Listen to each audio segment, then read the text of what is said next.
Welcome to लक्ष्य vision Gurukul. दोस्तों, आप लोगों का लक्ष्य विजन गुरुकुल में स्वागत है।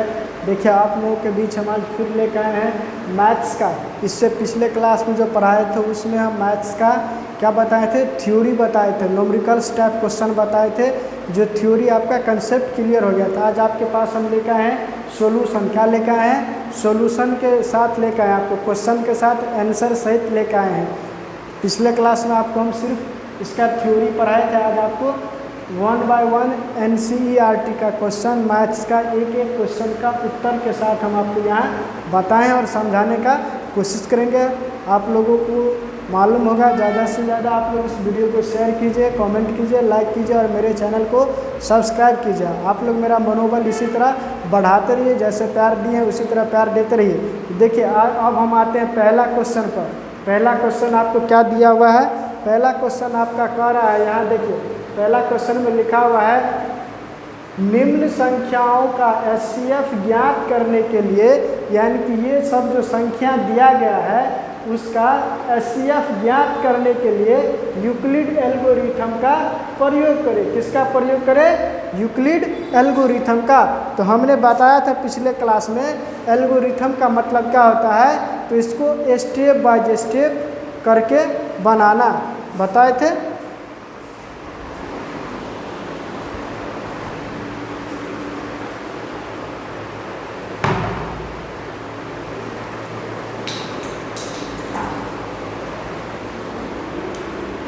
पिछले क्लास में बताए थे स्टेप बाय स्टेप करके। उसके बाद देखिए, आज हम पहला क्वेश्चन जो बता दिए थे, फिर से एक बार देख लीजिए। 135 से 225 में, यानी कि 135 और 225 का क्या निकालना है हमको? एल्गोरिथम विधि से HCF निकालना है, महत्तम ज्ञात करना है। पहले हम फार्मूला लगा देंगे, आपको हम पहले बता दिए थे। पहले फार्मूला लिख देंगे A बराबर BQ प्लस R, जहाँ 0 बड़ा है या बराबर किससे? R से। R से हमेशा छोटा रहेगा B। ठीक, तो वही बताए थे। देखिए यहाँ 225 बराबर 135, 225 बड़ा से के, तो 225 बराबर 135 गुने 1 मल्टीप्लाई 1 प्लस 0। इधर का जो बचता है ना, और ये जो बचता है, फिर इसको शुरू में लिख देते हैं। यहाँ जो आया ना, इसको फिर शुरू में लिख देंगे। लिख दिए, फिर इससे इसको मल्टीप्लाई करेंगे, कितना बार मिलेगा? 1 बार मिलेगा। तो 90 का है 90 और प्लस 45, 90 45 कितना हो जाएगा? 135। तो फिर वही देखिए 90 बराबर, फिर यहाँ का शुरू से फिर यहाँ से करेंगे। 90 बराबर 45 गुने 2 बराबर 0, यानी कि जब तक 0 नहीं आएगा तब तक हम इसको डिवाइड करते रहेंगे। तो इसका शेष क्या बच गया? 0। हमको शेष तो नहीं लिखना है, हमको लिखना क्या है? इसका HCF कर रहा था, LCM कर रहा था। तो LCM कितना आ गया आपको? HCF बराबर 45। हमको शेष लिखना नहीं था, हम समझने के लिए शेष लिख दे, रिमाइंडर 0। लेकिन हमको HCF न कर रहा था, HCF कितना आ गया? 45 आ गया। अब इसी का पहला का दूसरा क्वेश्चन देखिए। दूसरा में दिया है 196 और 38,220, 196 और 38,220। अब इतना बड़ा डिजिट देखेगा 38,220, तो इसको चक्कर आ जाएगा, अरे भाई इतना बड़ा कहाँ से, इसका कैसे बनेगा। इसका भी सॉल्यूशन है जो आपको हम यहाँ बताए हैं। काहे नहीं बनेगा?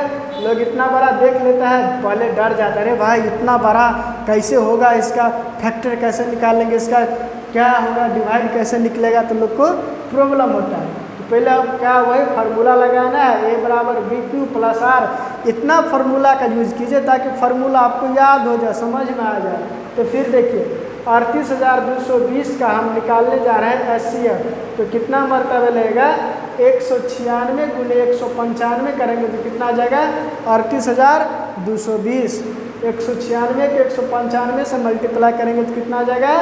38,220 प्लस 0। वही शेष क्या आ गया? जब तक नहीं 0 आएगा तब तक करते रहेंगे। तो 0 निकल गया तो हम समझेंगे मेरा यूक्लिड विभाजन सफल रहा। अगर 0 नहीं आएगा तो समझेंगे कहीं ना कहीं हम मिस्टेक किए हैं। 0 आ गया तो हम समझेंगे नहीं, सफल रहा मेरा मेहनत। तो HCF इसका कितना आ गया? HCF हमेशा इधर वाला लिखते हैं, बराबर के साइड वाला। तो कितना आ गया? 96। और ऐसे क्वेश्चन बना के ऐसे अगर बॉक्स में घेर देते हैं, आंसर लिखते हैं, तो ताकि देखिए एग्जामिनर को डायरेक्ट आपके हाईलाइट पे जाएगा। वो इधर आप मान लीजिए धोखाधोखी में मिस्टेक भी कर दिए हैं तो इतना नहीं देखने जाएगा, यहाँ देखेगा ओ चलो यहाँ तो लिखा 196 सही है, 2 मार्क दे देगा आपको। फिर देखिए तीसरा क्वेश्चन बताया आपको 867 और 225, 867 और 225।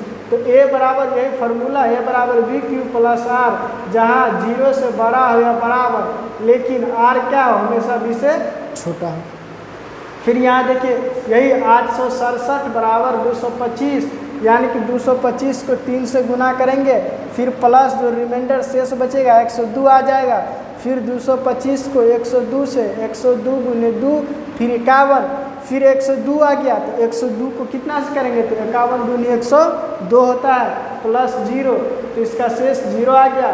जब तक 0 नहीं आएगा तब तक नहीं छोड़ेंगे, समझेंगे कहीं ना कहीं गलत है। 0 आ जाएगा तो यूक्लिड विभाजन मेरा सफल है।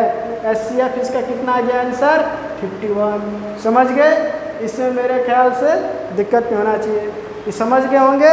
अब इसके बाद देखिए दूसरा क्वेश्चन में क्या कर रहा है, दूसरा क्वेश्चन दिया है सिद्ध दर्शाने के लिए। देखिए क्या कर रहा है, दर्शाइए कि कोई धनात्मक विषम पूर्णांक, क्या धनात्मक विषम पूर्णांक, धनात्मक बताए थे ना जो प्लस में रहे, धनात्मक पढ़ाए थे, इसीलिए आपको हम पहले ही कंसेप्ट पढ़ा दिए थे। धनात्मक विषम पूर्णांक, ऋणात्मक पढ़ाए थे सब पिछले क्लास में, तो वही कह रहा है धनात्मक विषम पूर्णांक 6q प्लस 1 या 6q प्लस 3 या 6q प्लस 5 के रूप में होता है, जहाँ q कोई पूर्णांक है, q क्या है एक पूर्णांक है। तो हम यही इसको उसका सिद्ध करने के लिए तो हम इसको दर्शाते हैं, जहाँ q एक धनात्मक विषम पूर्णांक है, q क्या है एक विषम पूर्णांक है। तो फिर यहाँ देखिए a और b बराबर 6 के साथ हम विभाजन किया, फिर क्या करेंगे इसको विभाजन यानी कि बांटेंगे, a और b को विभाज करेंगे। तो फिर यहाँ दिया है क्योंकि 0 के बराबर r से हमेशा छोटा रहेगा b, संभवतः जो हम माने तो 0 से 5 तक आया, क्या करा था पूर्णांक तो लिख दिए। फिर अर्थात a बराबर क्वेश्चन में हमको दिया है 6q प्लस या 6q प्लस 1, ये दिया हुआ है, इनको क्वेश्चन से हमने लिया। 6q प्लस 2 ये भी क्वेश्चन में दिया हुआ है, इसको लिख दिए 4 तक लिख दिए। 6q plus 2 6q plus 3 6q plus 4 नहीं ले सकते हैं, इसको हम क्या करते हैं नहीं ले सकते हैं, नहीं लिखेंगे, नहीं ले सकते हैं। तो फिर a बराबर 6q प्लस 1, तो इसका हम तोड़ेंगे, इस पर ले जाएंगे समीकरण को, तो a बराबर 6q प्लस 1 आ जाएगा। फिर यहाँ देखिए इसी तरह पूर्णांक यानी कि इसी तरह इसको करेंगे तब बन जाएगा इसी तरह पूर्णांक 6q 6q plus 6q plus 2 2 6q plus 3 6q plus 4 6q plus 5, ये आपका क्या हो जाएगा, इसका आंसर हो जाएगा। ये आपका क्या हो गया आंसर, ये हमको आंसर लाने के लिए करा था, समझ गए। अब देखिए तीसरा क्वेश्चन आपको बता रहे हैं, तीसरा क्वेश्चन लिखा है लंबा चौड़ा तीसरा का, समझ गए। इतना दूर में लिखा हुआ है, देखिए ना इतना दूर में लिखा हुआ है, लेकिन हमको इतना नहीं करना है, क्वेश्चन को हमको समझना है बारीकी से। पहले क्या कर रहा है, किसी परेड में 616 सदस्यों वाली एक सेना, यानी कि बोलता है परेड लगाते हैं, जैसे आर्मी सब का परेड लगता है। परेड कहने का मतलब क्या हो गया, जैसे हम लोग स्कूल में जाते हैं तो प्रार्थना कराता है, प्रार्थना करने से पहले लाइन में हमको कतार में खड़ा होता है, इसी तरह आर्मी सब का भी परेड होता है। तो इसमें क्या किया जाता है, एक परेड में 616 सदस्य होता है, जितने हमारे स्कूल के बच्चे हैं सब बच्चे को एक साथ बुलाया जाता है परेड में, वही होता है। वहाँ जितने आर्मी के मेंबर रहते हैं सबको वहाँ बुलाया जाता है। कह रहा है उसमें 616 सदस्यों वाली एक सेना आर्मी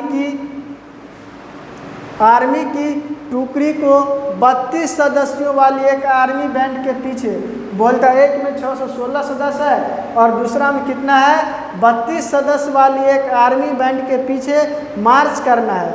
616 वाला को 32 के पीछे मार्च करना है, चलना है। दोनों को समान संख्या वाले स्तंभों में मार्च करना है, दोनों को एक समान में जाना है, समान में जाना है, एक लाइन में जाना है तो वही कह रहा है उन स्तंभों की अधिकतम संख्या क्या है, उसमें सबसे अधिक संख्या किसका है, अधिकतम संख्या क्या है जिससे मार्च कर सकते हैं। तो हम लोग किससे मार्च करेंगे, अधिकतम। जब ये दिया रहे तो हम लोग समझ जाएंगे हाईएस्ट कॉमन फैक्टर, यानी कि हमको महत्तम ज्ञात करना है।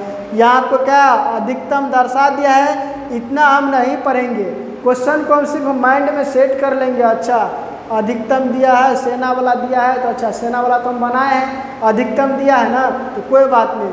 616 कम 32, तो 616 और 32 का यूक्लिड विभाजन से क्या कर देंगे, HCF निकाल देंगे।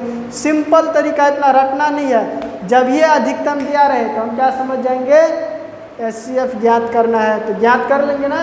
तो भाई हम ज्ञात किए हैं तो लिखे हैं, थोड़ा लाइन में नहीं लिखना होगा, क्या कर रहे हैं तो लिखे स्तंभों की अधिकतम संख्या 616 को 32, यानी कि दो टीम था, एगो में 616 एगो में 32, तो वही के का HCF होगी। तो HCF निकालने के लिए पहले हम बोले सूत्र लगाना है, तो सूत्र लिख दे यहाँ A बराबर B Q प्लस R, जहाँ 0 बड़ा है बराबर है हमेशा R B से छोटा रहेगा, याद हो गया, हमेशा रटा गया होगा। तो वही देखिए 616 का हम क्या निकाले, देखिए इसका LCM निकाल लेंगे, 32 से 616 का LCM निकाल लेंगे तो कितना बार में हो जाएगा, 32 में था जी। तो एक के मरतबे लगेगा, 32 गुना 64 हो जाएगा, एक के मरतबे लगेगा 11 में से 2 गया 9 आ जाएगा, अब 5 में से 3 गया 2 आ जाएगा 29, अब ये 16 आ जाएगा, 296 आ गया। तो अब इस कितना बार में लगेगा, तो इसका हम HCF निकाल दिए हैं। 616 बराबर 32 गुने 19 प्लस 8, तो 32 बराबर 8 गुने 4। जब तक 0 नहीं आएगा तब तक हम लोग क्या समझ जाएंगे, वैसे हम जैसे बता रहे थे ना, तो बना के साइड में लिख दीजिएगा rough work, WROUGH rough work, और नीचे निकाल दीजिएगा 32 और 616 का जो आएगा इसको आंसर लिख के ला दीजिएगा, हो गया। ऐसे साइड में दिखा दीजिएगा, तब एग्जामिनर क्या समझेगा कि नहीं बच्चा सही बनाया है, कैसे नकल नहीं किया है। इसीलिए जब भी HCF निकालिए तो जहाँ बनाना है वहाँ यूक्लिड विभाजन का दिया रहेगा, तो यूक्लिड विभाजन से साइड में रफ वर्क लिख के भाग विदेश निकाल दीजिए। ये समझ गए, इसका HCF 8 आ गया, आंसर ऐसे लिख देंगे, समझ गए। इसका फिर लिख देंगे, इसलिए स्तंभों की संख्या कितने 8 हो जाएगा, 8 स्तंभ लगेगा, समझ गए। चलिए अब इसके बाद हम अगला समझाएंगे आपको। देखिए चौथा क्वेश्चन देखिए, आप लोग चौथा क्वेश्चन पढ़िए क्या दिया हुआ है। 4th नंबर क्वेश्चन देखिए,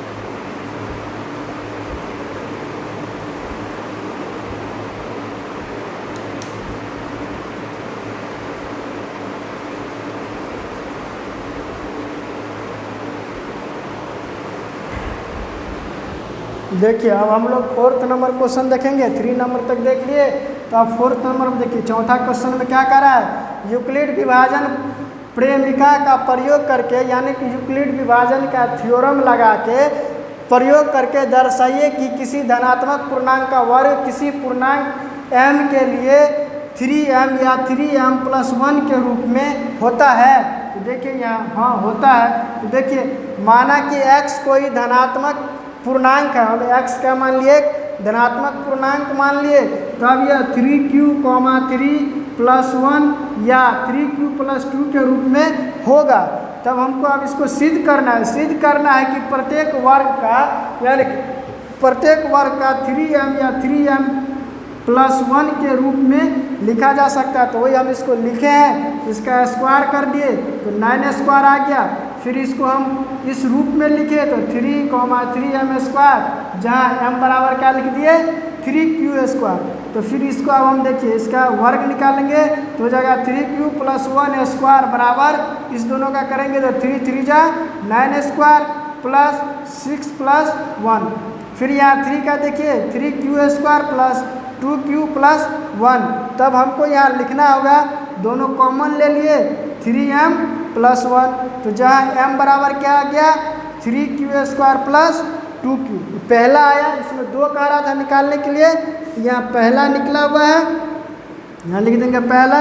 इधर देखिए यहाँ दूसरा निकला हुआ है, यहाँ दूसरा निकला हुआ है।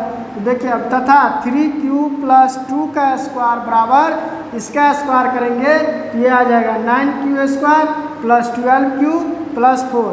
फिर इसको करेंगे फैक्टर करेंगे तो आ जाएगा 3q² plus 4q plus 1 plus 1।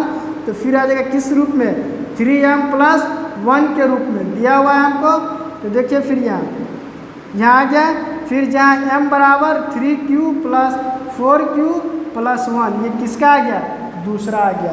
पहला ये दूसरा ये, दोनों का सॉल्यूशन निकाल दिए, बन गया। देखिए अब पाँचवा समझिए, पाँचवा में भी दिक्कत नहीं होना चाहिए। क्वेश्चन रहता है वही, जिस प्रकार हम चौथा बनाए उसी प्रकार पाँचवा बनेगा, उसी प्रकार दूसरा, सब एक दूसरा से मिलता जुलता टर्म था, इसमें आप लोगों को दिक्कत नहीं होना चाहिए था। अब पाँचवा देखिए, पाँचवा भी वही चीज़ कह रहा है, यूक्लिड विभाजन प्रेमिका का प्रयोग करके दर्शाइए कि किसी धनात्मक पूर्णांक का धन 9m प्लस या 9m प्लस 8 के रूप में, खाली डिजिट चेंज कर दिए हैं तो ये भी ऐसे ही बनेगा। पहले लिख लेंगे माना कि x कोई धनात्मक पूर्णांक या 3m प्लस 1 या 3m प्लस 2 के रूप में है। सिद्ध करना है कि 9q प्लस 1 या 9q प्लस 8। तो फिर इसको हम स्क्वायर के रूप में ले जाएंगे, 3m² प्लस 27m3। फिर इसको करेंगे तो आ जाएगा कितना 9q, जहाँ q बराबर हम 3m3 मान लेंगे। फिर यहाँ देखिए, फिर यहाँ हम क्या किए 3m प्लस 1q बराबर 3m3 plus 3 into 3m3 into 1 plus 3, ये ब्रैकेट है जिसको पोस्ट करते हैं, इंटू 3m इंटू 1² प्लस 1। फिर इस सब का हम सॉल्यूशन निकाले तो कितना आ गया 27m3 प्लस इस दोनों का 27m3 प्लस 9m3 प्लस 1, 3 3 जा 9 प्लस m प्लस 1 का स्क्वायर 1 होता है, यहाँ 1 लिख दिए। तो ये भी पहला ही का टर्म है। यहाँ तक लिखने के बाद फिर इसको नोट कीजिएगा, कन्फ्यूजन नहीं करना है, इसको नोट कीजिएगा। तो फिर आ जाएगा 9m into 3m2 plus 3m² plus m plus 1। फिर यहाँ आ जाएगा 9q प्लस 1, जहाँ अब हमको सिद्ध हो गया, ये पहला सिद्ध हो गया, जहाँ a बराबर 3m3 plus 3m3 plus m। और फिर इसका दूसरा पार्ट भी था ये वाला, ये तो पहला पार्ट कर दिए, इसका दूसरा पार्ट ये था ना 3m का पावर 2, वही न किए हैं 3m का पावर q, तो आ गया बराबर 3m² plus 2 plus 3 2m into plus 2² plus 8। तो फिर देखिए इसका सोल्यूशन किए तो आ गया 27, फिर इसका आ गया 54m3 36m प्लस 8। फिर इसको हम फैक्टर करेंगे, गुणनखंड निकालेंगे तो आ जाएगा 9 3m3 plus 6m3 m² plus 4m plus 8। फिर नीचे में सबका सोल्यूशन किए तो 9q प्लस 8 आ गया, जहाँ q बराबर 3m3 plus 6m plus 4m। ये दूसरा हो गया, दिक्कत नहीं ना। आप लोग इसको सही से सॉल्यूशन कीजिए, सही से सॉल्व कीजिए और इसका सब अपने अपने कॉपी में नोट कीजिए, इसको बनाइए। जहाँ नहीं समझ में आप लोग कमेंट कीजिए, चैनल को ज़्यादा से ज़्यादा सब्सक्राइब कीजिए। ऐसे जैसे प्यार बनाए ऐसे ही प्यार बनाए रखिए आप लोग हमारे साथ। जय हिंद।